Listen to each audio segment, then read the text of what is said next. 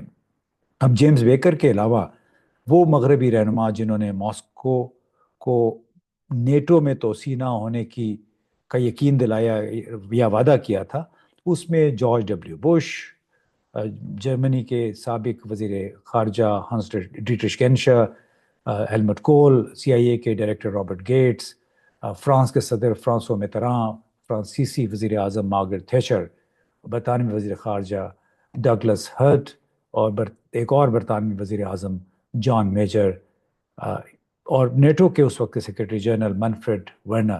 یہ سب لوگ تھے بار بار سوویت یونین کو یقین دلاتے رہے کہ آپ فکر نہ کریں، نیٹو کی ایکسپینشن نہیں ہوگی۔